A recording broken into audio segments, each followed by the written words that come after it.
If we want to create media that really speaks to children, we need to understand them better first. And for that, we need to listen better. Often we think we're listening, but we're not really. It's hard, especially when it comes to our youngest. We tend to understand children the best when they speak like adults, using issues and speaking very directly to us. But that's not how the youngest communicate. They work through stories and through play, through the imagination. Suddenly, coronavirus hits and Stuck in the Mud becomes quarantine tag, and your Playmobil pirates are attending funerals, or you'll find your pet cat or their favourite teddy bear has a new deadly virus.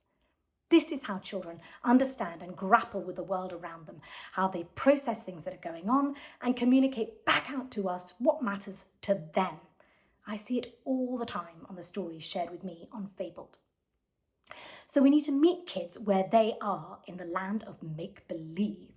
We need to learn to speak this language, the vocabulary of story and play. This is the real Aladdin's cave.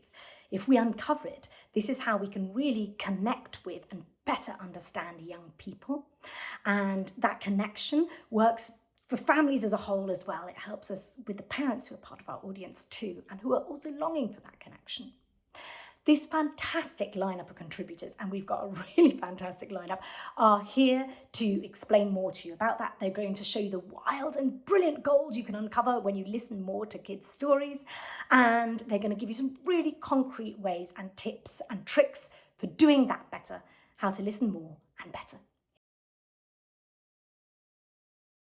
The one consistent thing that I found is that, the way that kids express themselves, the way that they tell stories, is so different from kid to kid.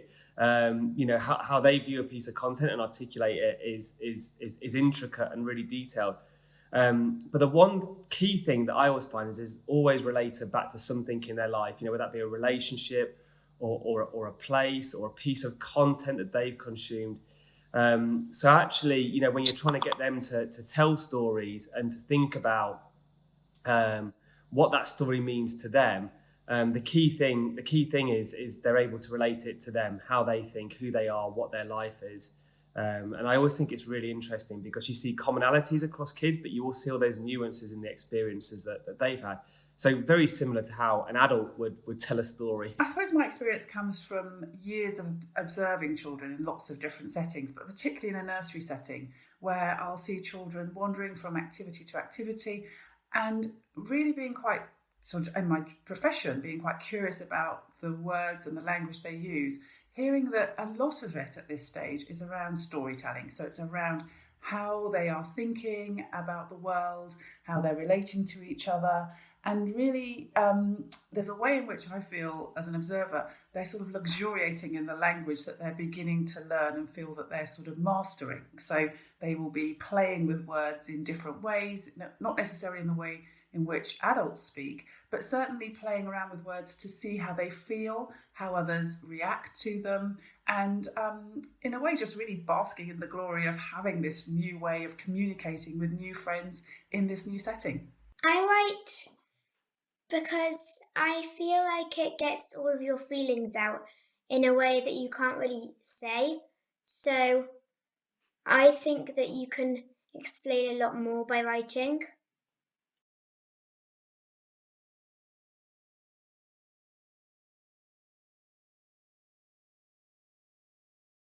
When I write stories in my head and I play them, I still do that.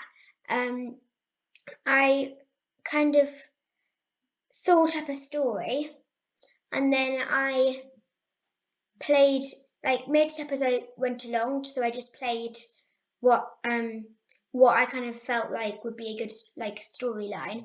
So I did a Russian one about a girl who runs away, and I pretended to be her and tried to feel how she'd feel.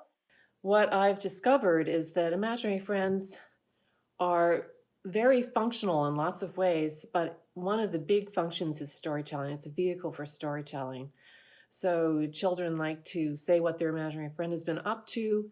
They incorporate themes from their everyday life into what they say about imaginary friends. So, for example, One boy said that on the day that he got a bowl of goldfish, his imaginary friend got a tank full of sharks. And everything in that child's life tended to be exaggerated in the life of the imaginary friend. And you see that a lot. You see whatever is of interest or catches the attention of children in their everyday life, it ends up in stories about their imaginary friend. So I thought I'd give you one more example. There was a little girl who had an imaginary rabbit, and her mother asked me what to do about it because the imaginary rabbit was always sick. She said, "Why does my child have an imaginary rabbit that is always sick?" And it's actually kind of disruptive because when they want to go out as a family, the little girl doesn't want to go because the imaginary friend is sick and has to stay home, and she doesn't want her to be alone.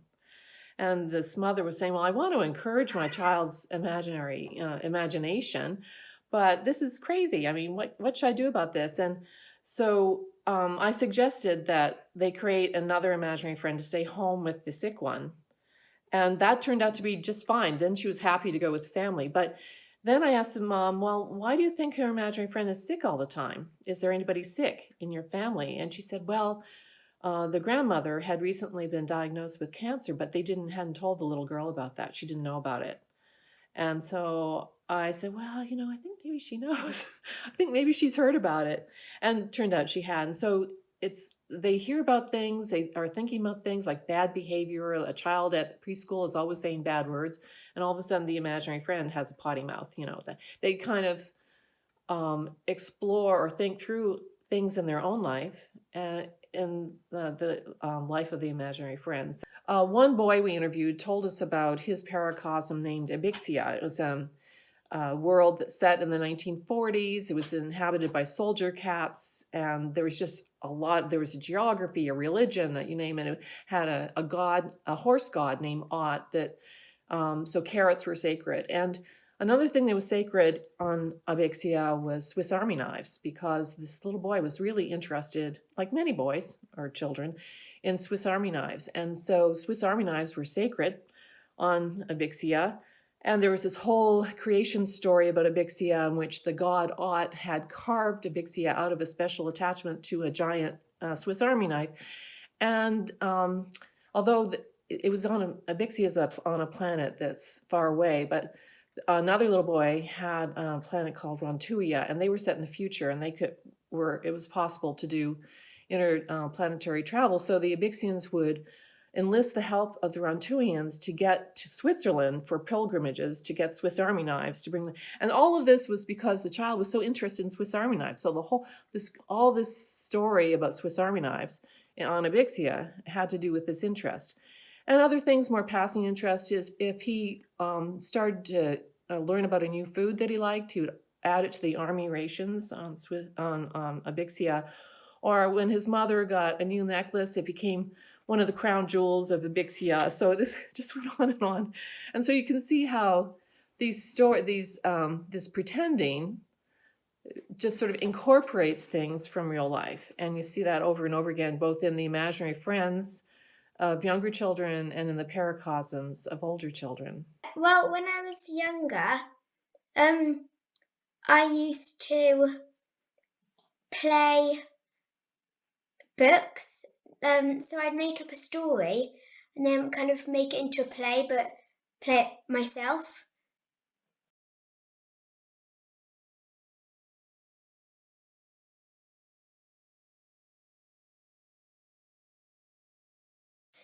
So when I write stories in my head and I play them, I still do that.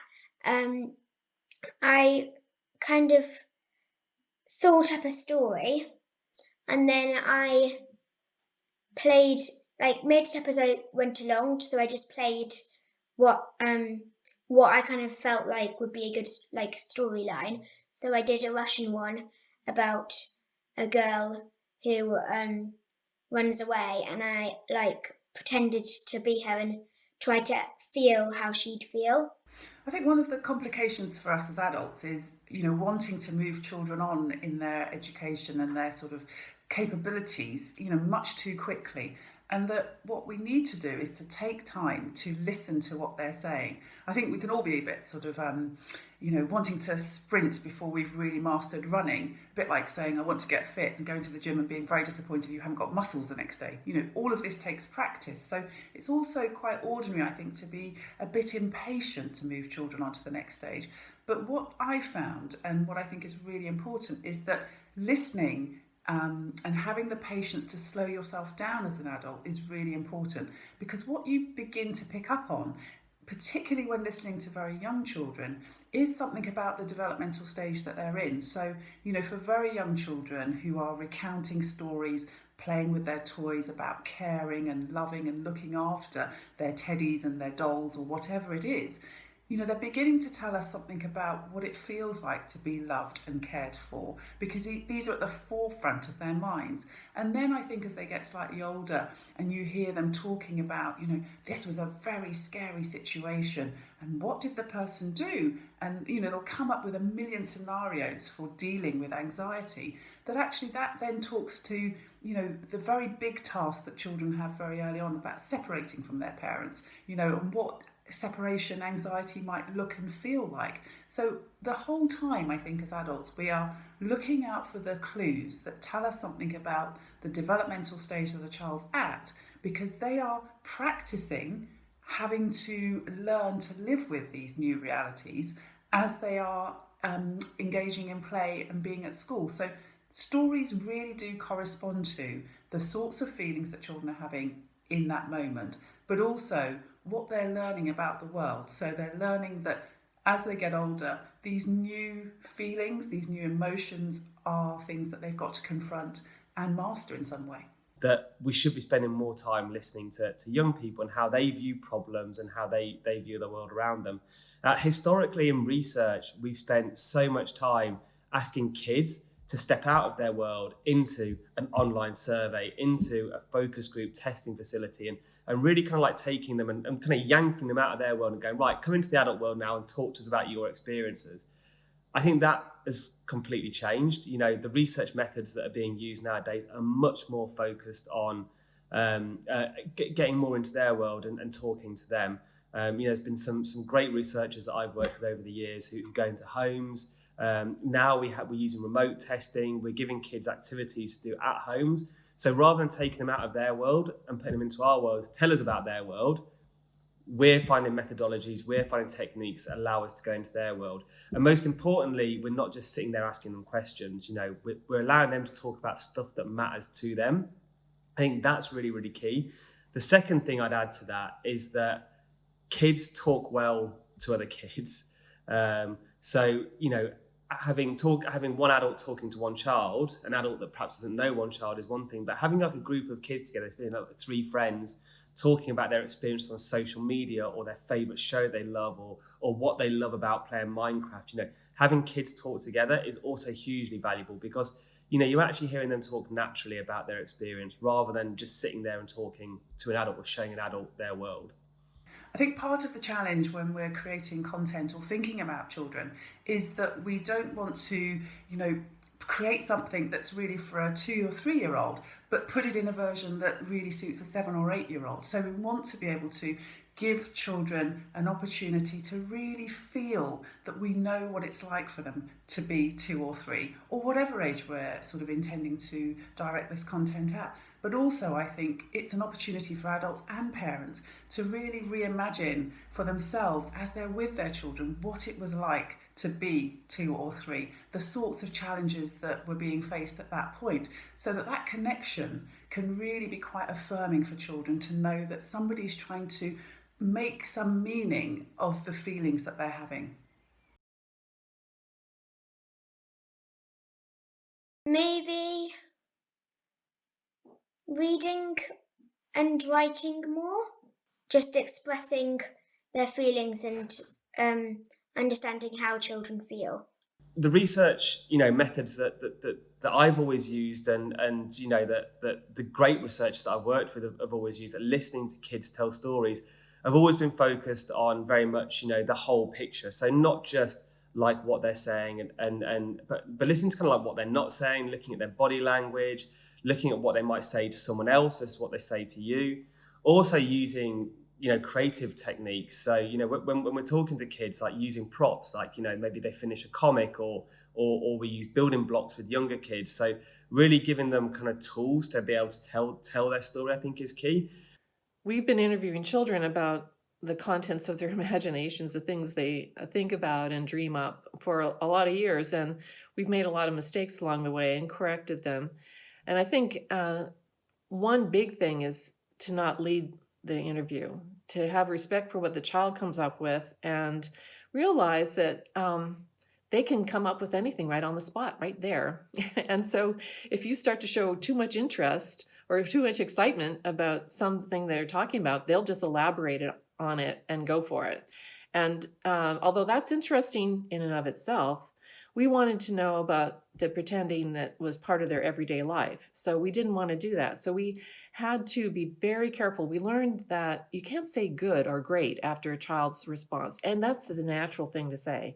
They tell you, yes, I have a little friend named Bainter and he lives in the light. He's all white and that's why you can't see him. And you want, wow, that's really cool. That's what you kind of want to say. But instead, you just look interested and say, okay. So we've learned over and over again to replace something neutral, like, okay, with instead of saying good or great or something like that. I think it's really important. Lego, the way that Lego do research and listen to kids, it really influences the way they design and they think about product and content. They get on the floor with the kids, into the kids' world when they're building the Lego. They don't sit above them and watch. They actually know that they need to be down there listening to children. And because of that, because they're kind of like sat there really listening, you can see the influence of kids' opinions, of kids' thoughts in the design of their products. Likewise, some of the greatest shows out there you see. So I always think that when I think about my experiences of working with brands and content and toys and what have you, kids can influence and do influence the best designers a lot. I also think when you look at some of the great stories that are out there at the moment, like Noughts and Crosses and things like that, you can see how much time has been spent listening to children and understanding children's words and own experiences that's gone into the design of that content. And we learned also not to make assumptions. Like if you ask questions that are too specific, like what kind of clothing does he wear? And they'll say, one child said, well, he's all white. He doesn't have, he lives in the light and he's not, there's no clothing. Or, what color is his hair? Well, he doesn't have hair. So there's one imaginary friend called the butcher shop guy. And the parents knew all about the butcher shop guy. He had been around for a long time and, the parents knew about him and made certain assumptions about what the butcher shop guy probably looked like. And so we asked the child to draw a picture of the butcher shop guy. And he turned out to be a cyclops with green skin. And, he didn't look anything like you might expect a butcher shop guy to look like. So we asked him, well, does he work in a butcher shop? And the boy said, no. Does he butcher meat? Is that what he did? Oh, no. And we said, well, so why is his name the butcher shop guy? And the boy said, I don't know. That's just his name. And when we showed the picture to the parents, they were shocked. They really, so you make assumptions and you have to be careful. Well, thank you to our fantastic lineup of contributors. So much food for thought.